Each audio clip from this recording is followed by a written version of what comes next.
Hello everyone, welcome back to another episode of r/malicious compliance.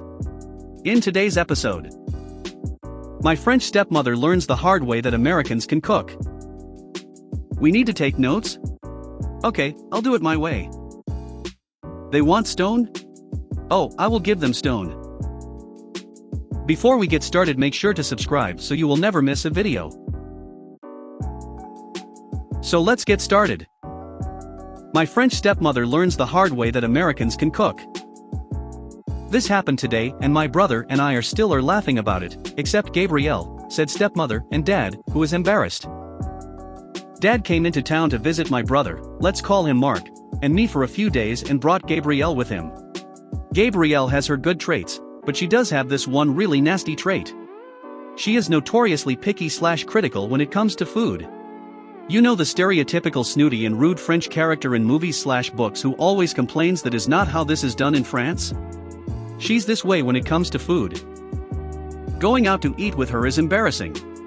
She constantly sends back food, is insistent on food being made a certain way, and always demands certain things done a certain way. One time, she asked the waiter to bring some mustard to the table. Not 2 minutes later, she called him back, because the mustard is old, bring us a new unopened bottle. More than once, I've had to apologize to the wait staff on my family's behalf and told the manager that I will vouch for them should Gabrielle leave a bad review on their site. She's made waiters and managers cry, she's that bad. Honestly, I have no idea why Dad puts up with her when she does that, even though I know he's just as embarrassed as Mark and I are.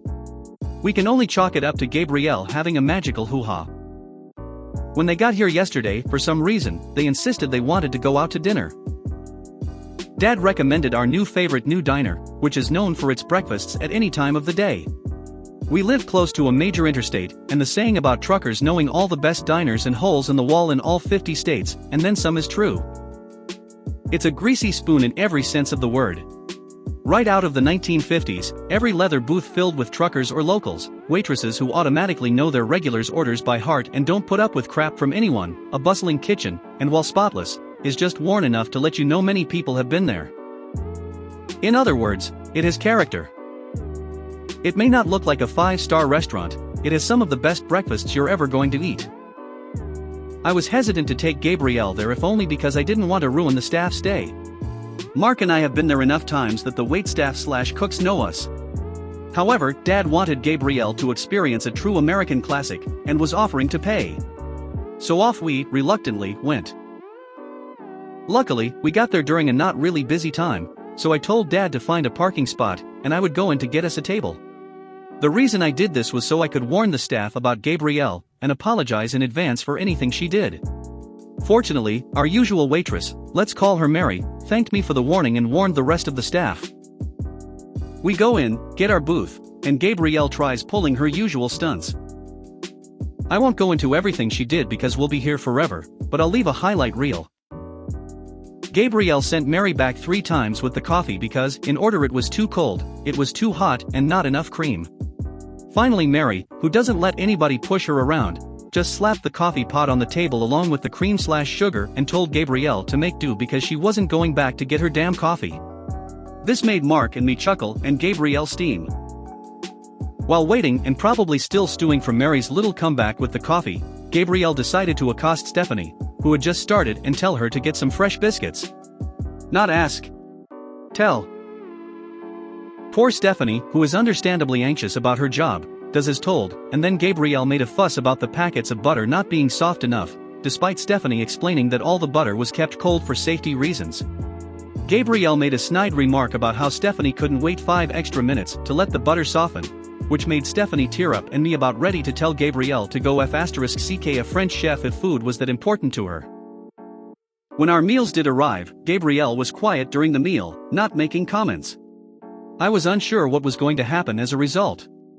Either she really liked it, which I doubted, seeing as I've never seen her compliment anyone's cooking whenever we've gone out, or she was planning some nasty barb, which I feared. When Mary dropped off the bill, Gabrielle took it before Dad could and said she was paying. Because I was sitting next to her, Gabrielle left a big fat 0 in the tip line, and left a note about it's cute that American chefs think they're good cooks when they've never stepped in a real kitchen before. prove me wrong before closing the little book the receipt came in and hiding it so nobody else could see what she wrote. I was pissed when I read that note and was about ready to slap Gabrielle. I know the chefs/servers who work at this particular diner learned their skills on the job and, if you ask me, they have every right to be as proud of their work as someone who went to culinary school would be. While I'm looking at going to culinary school myself to become a pastry chef, I respect people who've learned by working in kitchens/on the floor because they have first-hand experience. I took out $100 using the ATM at the diner and gave it to the staff as a tip along with an apology for her behavior, embarrassed and angry. Fortunately, they didn't hold it against us, except Gabrielle, and told me that Mark and I were always welcome back. I also decided I was going to get back at Gabrielle. There was a benefit to this lockdown. During this time, bored out of our wits and wanting to better our skills, Mark and I have been binge-watching recipe and cooking how-to videos online along with practicing. And while I don't like bragging, I'd say we've become quite good. We know how to smoke our own bacon, cure corned beef, make creamy scrambled eggs, and bake flaky croissants, and that's just a sampling. When we got home, I told Mark my plan and he was grinning ear to ear. The next day, while Gabrielle and Dad still slept, Mark and I got up early and got right to work. We prepared scrambled eggs, home-cured/smoked bacon, biscuits, and a fruit salad. Dad woke up early and smelled the breakfast, waking up Gabrielle by saying that the kids were making breakfast. Dad came downstairs first and Mark asked him to set the table. Gabrielle came down as we were finishing up and she sits down, not offering to help. While Gabrielle commented about how it smells just like a restaurant she went to in France and couldn't wait to taste everything, Mark and I served Dad in our plates before putting everything back. Gabrielle looked at us, confused. I looked at her. "Oh, I thought you were going to a French cafe for breakfast," I said. "You did write on the receipt at the diner that you thought it was cute Americans think they're good cooks if they haven't set foot in a real kitchen, and you wanted someone to prove you wrong." Dad looked at Gabrielle, his eyes wide as all the color drained from Gabrielle's face. "You wrote what?" "Well, hop to it," I said, sitting down. "Enjoy your French breakfast with your French chefs." Gabrielle's face reddened before she left. I don't know if she was embarrassed or angry, but we were able to have a nice breakfast without any of Gabrielle's complaining. She did come back after getting breakfast and has been nice and quiet all day. Hopefully she's learned her lesson and Dad grows a backbone. Update: January 27, 21, RIP my inbox. Holy smokes. I'm glad most of you enjoyed my story and had their own stories to tell about Gabrielle's and their lives. I'm so sorry you have to deal with people like her as well. They really are the worst and give both good French and step-parents a bad lesson. Dad and Gabrielle were supposed to stay with us for a few days before I returned to work next week. All four of us got sick with the bug at one point or another during the last 6 months and have remained symptom-free, thank goodness, so no need for us to quarantine once they arrived. They left this morning, but not before they had a vicious argument last night after my brother and I went to bed. And when I say vicious, I mean it was so loud we could hear every word. Thank God the neighbors couldn't hear, otherwise we might have had the cops called on us. Dad chewed Gabrielle out on what she wrote on the receipt and reminded her that she had promised him she'd be on her best behavior. After all, this restaurant was special to not just Mark and me but Dad as well. Gabrielle defended her actions, saying that it was not what she likes, etc. Until she finally blew up and revealed the real reason she threw that tantrum in the restaurant. It turned out Dad was planning on surprising Gabrielle on a trip to one of the best restaurants in town to celebrate the anniversary of their first date, which was yesterday. She had found the reservations by accident and thought they were going to it the night they arrived when he was planning on taking her tomorrow to make it a real surprise. So us going to the Greasy Spoon instead of the super nice expensive restaurant really upset her, and she thought he was catering to his kids instead of her. The argument finally ended when Dad took to the couch downstairs, fed up with her BS. So they left this morning. Dad did tell me before they left that he was going to have a serious talk with Gabrielle about her behavior, and that until she learned her manners, he was not going to take her out anymore, even to our place. Hopefully that will be either the wake-up call to Gabrielle to behave, or to Dad that he should get out. Oh, and to those who said this story is fake, one person asking how we were able to smoke bacon. For your info, we have a pellet grill/smoker, and we constantly are curing and smoking bacon because it's so good. Don't you guys have anything better to do? We need to take notes? Okay, I'll do it my way. I know people are getting a little tired of school MC stories, but I had to post this one. This happened in 1982 when I was in college. At the time I was studying systems analysis. Learning all the new computer languages, COBOL, Fortran, Pascal, et al., and putting them into practice. Most of the teachers were great, though they all seemed to be reluctant to teach us too much for fear we'd end up taking their jobs. I discovered that out quite quickly. Anyway, the teacher who taught us Fortran was lazy. Lazy to the point where he wasn't actually teaching us at all, he was just writing parts of a program on the board and having us copy it down. Now then, I freaking hate writing notes. I always have, and I always will. In college, every single class I had, except for his, I was able to use a mini recorder to tape lectures. I then had someone transcribe the notes for me, and I was golden. Only one teacher required handwritten notes, which they clearly mentioned in the syllabus they handed out in the first class. He was not that one. This matters later. So, as I said, my Fortran teacher just wrote parts of a program on the blackboard.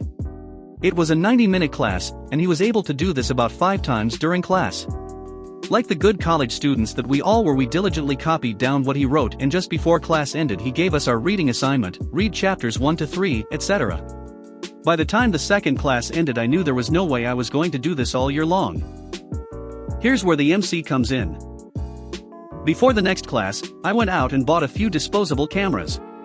As class settles in, he comes in and just starts writing on the board. People start writing.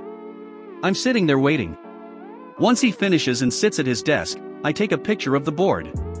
He didn't notice the first couple times I did this, but with the third picture he asked me what I was doing. I said I didn't want to make any mistakes, lie, and I decided to take notes this way. He fumed, but there was nothing he could about it. Fast forward to the week before winter break. He informs us that he wants to review all-out notes on our final class before the break, 3 classes from that point, and, looking directly at me, they all must be written out. I knew he was specifically trying to jerk me around as this was not in the syllabus, but I was okay with it. By that point, with the exception of these final classes, I already had my notes ready to go. What he didn't know, the person who transcribed my notes was my mother. She had been a legal secretary for most of her adult life and typed, on average, 80 words a minute. It took her about 20 minutes to do a class worth of notes for me, and she was happy to do so since it meant I'd do well in class since I had good notes. Final day before break, we all hand in our notes for him to review, and I made sure mine was the one on top of the pile. Everyone else had written out notes, except for me. He looked at my notes and tossed them aside saying they were unacceptable. Teacher, these need to be handwritten. Me, you never said handwritten, you just said that they had to written out and they are. We went back and forth a bit before one of the other students piped up and said that her notes were also typed out, and that he definitely said written not handwritten. If plumes of smoke could come out of his ears like in the cartoons, that's what would have happened at the point. He rambled on a bit, but then reluctantly acquiesced. Since his syllabus didn't specify handwritten notes, other students followed suit the rest of the year, and started doing notes the way I did it. His system had been beat. One final note, the final 2 weeks of the semester, we're supposed to now run the program he's been writing down and see what happens. This was his final exam. People do tend to make mistakes when writing down notes, so he gives us 2 weeks to do this because inevitably there will be errors, and he wants us to learn how to correct errors. I ran the program correctly the first time. The program noted how many times a student ran it to come to its proper conclusion, and I essentially had 2 weeks off then. I should have gotten a solid A+ in the class, but he knocked it down to a B+ because, in his words, I cheated. No, I followed your rules to the letter. They want stone? Oh, I will give them stone. To start off, I wasn't the one to administer this malicious compliance, nor was I the target of it, but I was there to witness its every step. I work as a translator/interpreter for a foreign construction company in my country, translating between my foreign management and local suppliers. My culture and my management's culture are very different in terms of work ethics, which is a never-ending source of anger and anguish for my employers. That's why, although my job is to convey what they say, I often act as an intermediary when dealing with local companies. Just before Christmas, our main architect insisted on scheduling a meeting with new mason supplier. I tried letting them know that maybe rescheduling for 2021 would be a good idea, because my country is pretty big on Christmas celebrations, and we all know that between December 20th and January 10th nothing will be done. Everyone is going on holidays, and especially now, with plague around already slowing everything down, Christmas time was sure to be a standstill. However, as I said, the architect was adamant and the meeting was scheduled. Mason suppliers' representatives came, and we spent close to 3 hours arguing sizes of slabs. We were informed that dimensions that our architects were demanding are not easy to obtain and would be rather costly because of enormous losses in raw materials. Which in my home country is a clear message: you need to change your design or find another supplier, because we can't meet your demands. Which is not a message that can be easily explained to my management. Thus, 3 hours long meeting. And yes, one could think that we could go and try to find another mason supplier that could do it, but unfortunately this one supplier is a sole owner of stone quarry with this particular stone that our investors fell in love with. So after long and exhausting fight, our architects capitulated to the idea of changing the design. And when we thought that all is well, our main architect said that our company needs samples as soon as possible, and when supplier explained that as soon as possible means as soon as possible after January 10th, once more all hell was set loose. My management is still not used to not getting their way. In their culture, suppliers will do anything and everything that is demanded of them, and every no they hear, they take personally and think it's just an excuse, and that the supplier is simply lazy. So they weren't open to being understanding after being forced to change their project just a moment earlier. It was another exhausting hour of explanations and demands, where local supplier informed us that samples that we want need to be cut manually, and it's more work than one might think, and with Christmas time upon us, they simply don't have enough hands on board to cut the slabs they already have, but they are happy to direct us to places where their stone was used, so we can see how it looks in reality. That idea wasn't accepted, and it was said that we should be able to see how their product really looks without going anywhere.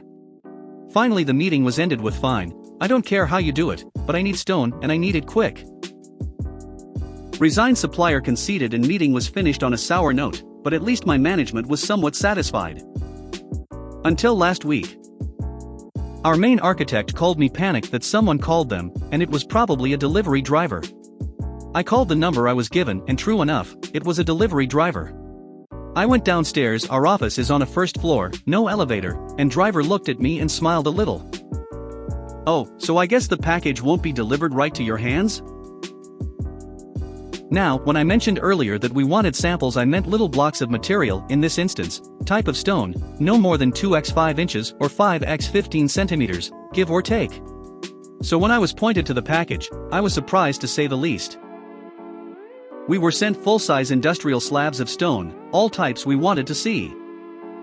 You know, big-ass pieces of stone that are usually used on elevations of fancy buildings.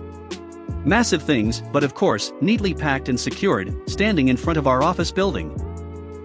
I can't say my management was furious, they were aghast. See, the only way to move the package as a whole is a forklift, but our entrance doors are not wide enough for a forklift to go through. Then, there are stairs to tackle, which is a whole different story. A package like this is secured in pallet-like wood structure, and it needs to be broken so individual slabs can be taken out, but we don't have equipment to pack it again if we were to open it. We can't open it, we can't bring it inside, and now we have a new fixture at the entrance. It's been a week since we got it, and for now it's being used as a bench by smoking co-workers. I don't know if there will be a fallout, but as I mentioned earlier, we can't really drop this supplier. My management is quite silent about the whole issue, but one thing is clear, they will not be asking for samples again, as they asked me to find buildings that our supplier mentioned during our December meeting. And I know that my management expects me to be as aghast and annoyed as they are, but the idea of someone in our supplier's company going, "They want stone? Oh, I will give them stone," brings me so much unadulterated joy, that my mood brightens up whenever I see our stone fixture outside. If you made it to the end of the video, thanks for watching. Don't forget to like, subscribe and share, and we will see you in the next video.